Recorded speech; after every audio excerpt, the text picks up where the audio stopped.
Mami tiri overprotective. Ayo masuk, ajak Mei.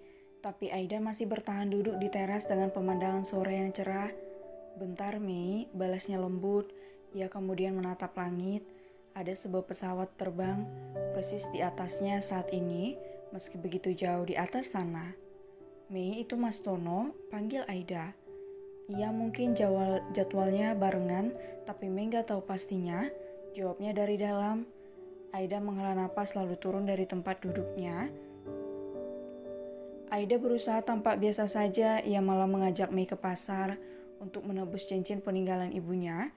Rencananya bersama Tono tapi terhalang keadaan.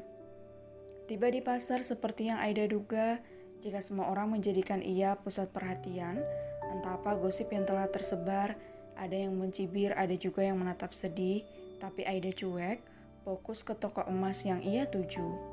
Dah, panggil pemilik toko padanya. Iya kok, kenapa? Suamimu kemana? Ada gosip apa tentang Aida? Tanyanya lugas. Mereka bilang suamimu orang kaya, mereka diambil kembali oleh keluarganya. Kamu bagaimana?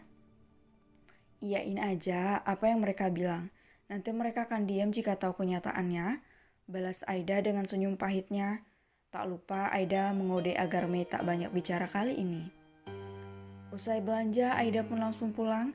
Entah ini seperti sebuah kebiasaan, ia harus di rumah sebelum suaminya pulang bekerja. Itu salah satu pesan Nek Miss padanya. Tiba di bandara, Ryan ditemani Sam, berjalan menuju mobil jemputan mereka. Sudah banyak wartawan yang menunggu, bahkan tak segan mengambil fotonya. Bagi mereka itu adalah sebuah pekerjaan berat karena selama ini memang Ryan selalu tertutup. Pak Rai, boleh kami wawancara sebentar? Bagaimana kondisi Anda saat ini? Dan di mana Anda ditemukan? Pertanyaan yang sama keluar dari para reporter itu. Maaf, pimpinan kami masih dalam keadaan kurang sehat, masih butuh banyak istirahat. Jika sudah membaik, kami akan melakukan konferensi pers, balas Mona pada mereka semua. Ryan pun digandeng Sam untuk masuk ke dalam mobil mereka.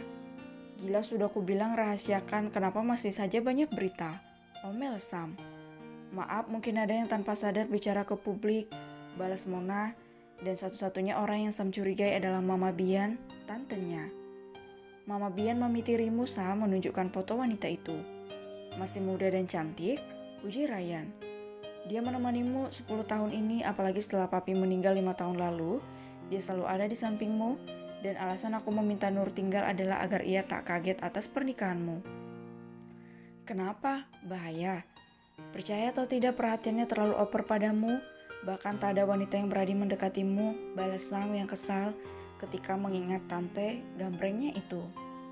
Bahkan Ryan sedikit merinding mendengar penjelasan dari sepupunya itu.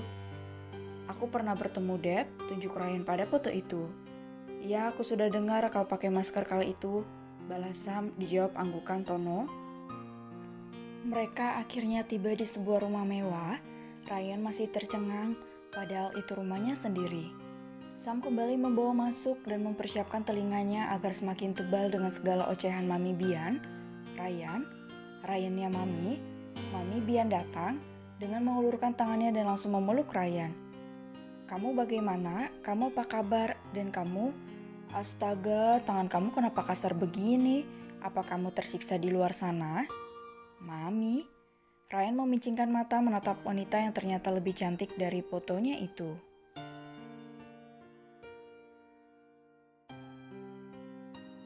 Takdir memang jahat. Iya, ini Mami sayang, Mami Bianca. Kenapa Pak kamu lupa? Maaf Madam, Tuan amnesia. Memorinya menghilang setelah kejadian itu, saut Mona, sedangkan Sam hanya diam karena lelahnya. Astaga, sayangnya Mami, kamu harus segera berobat, kamu gak boleh seperti ini. Ryannya Mami harus sehat dan gagah seperti sedia kala. Sudahlah Tante, Ryan itu lelah, tegur Sam. Iya mah, aku sangat lelah dan lagi kepalaku sakit seperti ini jika aku memaksa untuk ingat akan sesuatu, jawab Ryan. Baiklah, Mami antar kamu ke kamar, gandengnya. Ryan menoleh pada Sam, rasa sedikit ragu dan bahkan takut dengan perlakuan Mami Bian padanya. Tapi Sam mengisyaratkan agar ia tetap tenang dan menurutinya. Ini kamar kamu, Mami Bian membuka pintu dan membawanya masuk. Horden pun ia buka, tampak indah pemandangan di luar sana. Kamu yang buat pemandangan itu, Mami membantunya bersama Sam dan Dev. Masih indah hingga sekarang, Mami selalu menjaganya.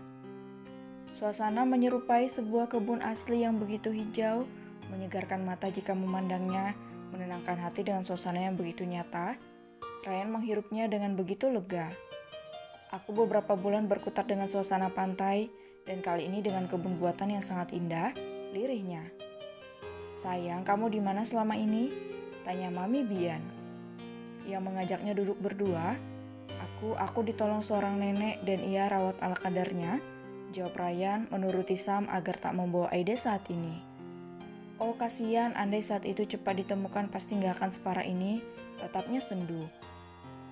Ada sebuah rasa yang janggal bagi Ryan, tatapan dan semua perhatian, meski sebenarnya senang ketika seorang mami tiri pun begitu tampak sayang padanya. Bisa biarkan aku istirahat? Oh baiklah, Mami akan pergi. Kamu istirahat dengan nyenyak di sini. Mami Bian beranjak dengan beberapa kali mengusap telapak tangannya di paha. Ryan pun mengangguk dan Mami Bian keluar dengan menutup pintu kamar itu. Ia segera kembali pada Sam yang juga berbaring di sofa ruang tamu. Di mana kamu menemukan Ryan? Di desa tepi pantai di rumah sakit yang Ryan beli dan tengah direnovasi.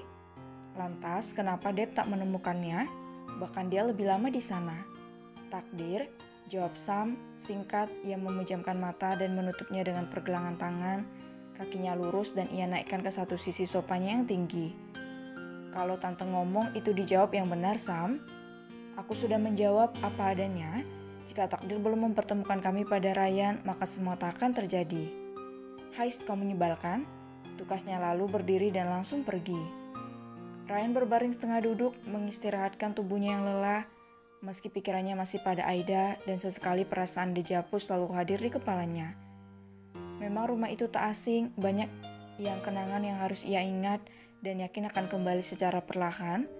Sebentar saja Nur, aku mohon sabarlah, pejamnya menghayalkan wajah sang istri dengan segala pesonanya. Baru saja akan terpejam mata Sam, telepon kembali berdering, ia pun segera mengangkatnya meski dengan begitu lesu. Melihat Mona, tapi ia tahu jika Mona juga sangat sibuk dengan semua panggilan yang masuk padanya. Hal apalagi yang dibahas jika bukan karena mereka mempertanyakan pasal penemuan Ryan? Ya, halo? Kau benar-benar menemukannya? Di mana? Kenapa denganku tak bertemu? Deb, dia selalu berada di dekatmu kala itu, hanya saja kau tak menyadarinya. Ah, benarkah? Memang jahat takdir ini. Masih saja mengharuskanku menjadi orang yang tak berguna di mata kalian, keluhnya.